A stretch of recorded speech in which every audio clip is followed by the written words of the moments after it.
Hello mga ka-opper, so meron naman tayong i-repair ngayon na Joson Mercury. Yeah, boy. So malit lang siya na ampli guys. So ang problema pala nito, sabi ni kumparing Louie ng University of San Lorenzo. So no power daw to, so ayan i-plug in natin. Dinaan ko muna sa valve tester para iwas tayo putukan. So ito, nung pina-power switch natin, so wala. So ang problema talaga is no power. So ito binuksan ko na. Yan ang laman ni Joson Mercury. Tapos ito yung trapo niya. Yan, so hindi makita yung kung anong supply nito. Ang supply pa lang ito is 20020. So ito, chinik ko pa yung mga wire niya na papunta sa pansaksak. So okay naman, pati yung fuse niya okay naman. So malamang sa malamang ang problema nito is trapo na. 2,000 years later. So eto na, si kumpare na pala ang gumawa ng kanyang pinare-repair sa atin. Siya na ang pinagbaklas natin ng secondary. So marunong din pala to mga ka-opper mag-repair, and marunong din siya mag-repair ng mga kung ano-ano, basta yun na yun, mga motor, mag-welding, yan lahat. So bang nire-repair yan ni kumparing Louie. 2 hours later. So eto na, nabaklas na ni kumpare yung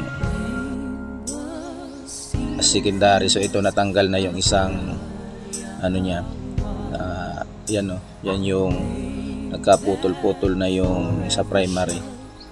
Buti dyan lang yan, kasi kung malamang sa kalagitnaan yan, talagang babaklasin natin lahat yan. So okay naman, dyan lang pala naputol sa yung terminal ba, terminal ng primary.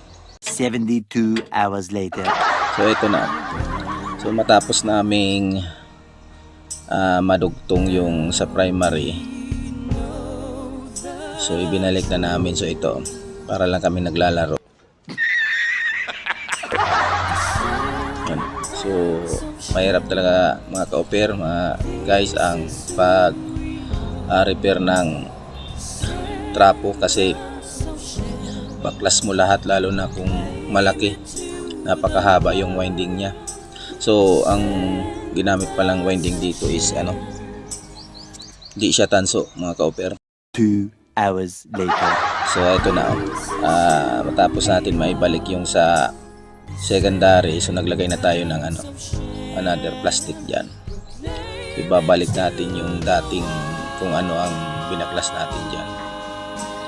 So maraming salamat pala mga ka-opper sa nanonood. Huwag kalimutan mag-subscribe, like, and share sa aking Facebook page at YouTube channel. Invite na rin ang notification bell para updated kayo lagi sa mga i-upload kong videos. And manood din po kayo guys sa TikTok. So meron na rin tayong video sa TikTok. Search nyo lang yung Operian Tech Vlog. So eto na, ibalik na natin sa dati. So ayan, parang original din. So eto na, so tatry na natin na i-connect na natin lahat. Yan o. So i-plug in na natin. Yan. So nakadaan pa rin siya sa valve tester. Eto na. Yan. So okay na siya. So talagang transformer lang yung nasira niya, yung sa primary. Yan. So okay na yan. Babalik na natin yung takip nito, tapos sound check tayo. So ito na. Yan, power switch natin uli. So ayan na. So ito na. Diba, mayroon na. Yan, so okay na to. DJ Riley.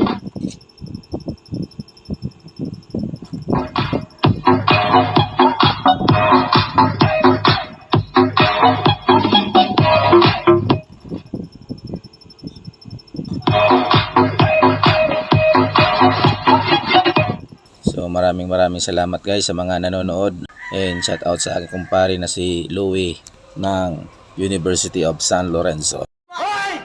So ayan, maraming salamat mga ka-offer. So hanggang dito na lang po ang aking video.